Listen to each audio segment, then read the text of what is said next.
Jack's story through addiction. The chief of police is on patrol, and he's parked on a lookout spot on the main road into and out of town. He wants to bust Jack T for heroin possession, but he has yet to catch him. Mama and them call me Jack T, but my grandfather is the original Jack. Yes, that old warrior who earned his stripes through 28 years of Special Forces service as a CIA paramilitary trooper. I'm so proud of him. It kills me to see the disappointment he has in his eyes because he expected more from me. He expected more from me than a custodian at a nuclear power plant in a county over from us. So I have my friends call me T. They still remember my days as a linebacker in high school when I tackled our way to our only state championship. I don't think I have earned the Jack part of my name. Right now, I'm 5 counties over, and I am here to receive an injection of a medicine they call Sublocade. It's a medication they give you when you are a heroin addict and you're trying to get clean. So in high school, I make all these tackles, making me a household name in our county. But I fracture my back on a play against the best tight end who plays for our main rival. They cart me off the field, but I move all 4s. I gotta get out this pain. I have never felt anything like this before. Oh my God. The doc keeps me overnight in the hospital, and she gives me oxycodone for my pain. The problem is, it gets me out of my pain.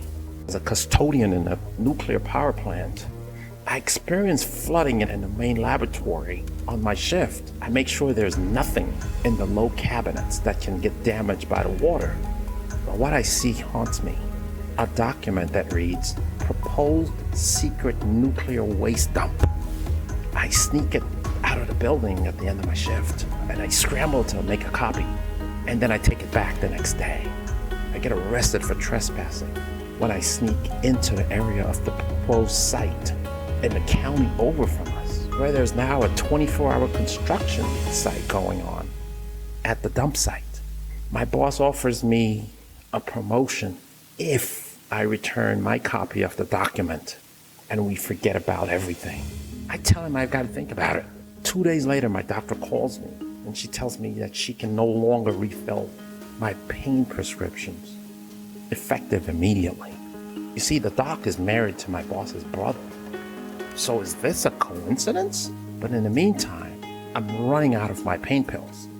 I scramble to the 4 adjacent counties to find someone else to prescribe me my pain pills, but I can't find anyone. Now I hear about this guy in the town about 20 minutes from us who can help me. I rush over to that town. This guy shows me heroin.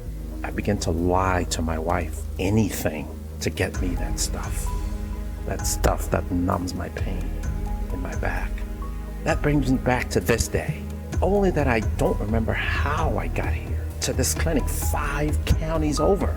And now I'm receiving an injection for medicine that can get me back on the road to recovery. The medicine works for 30 days and it releases opioid medication into my body, but not enough to mess with my head. Thank God for Sublocade.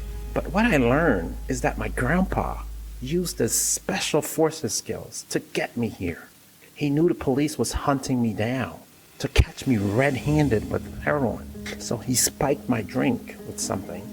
And when I fell out, he put me in the trunk and he whisked me over to this clinic 5 counties over. You see, my sister had married the chief of police, but a bitter divorce left the chief with a vendetta against our family. So when he heard I was using heroin, he wanted to be the one who busted me. But he was also in on the secret illegal nuclear waste dump. I saw his name on the documents. My grandpa had helped me alert the county board of supervisors in that county about the proposed nuclear waste site. And they had scheduled me to testify in front of the board. In the days leading to my testimony, my lawyer quit because of the heat he was getting from the powers that be. All the players have been subpoenaed to attend, including my boss and Chief Pratt. The testimony is scheduled for tomorrow morning at 9 o'clock. Chief Pratt wants to stop me. My supervisor is holding my job as a ransom. But I look over to Grandpa and I see the blood gushing through his veins. I didn't follow in his footsteps as a CIA paramilitary trooper, as he had hoped, but I realized that my blood is his blood, and that this is the main ingredient of this pig-headedness that possesses us. Opioid addiction and corruption will never stop us.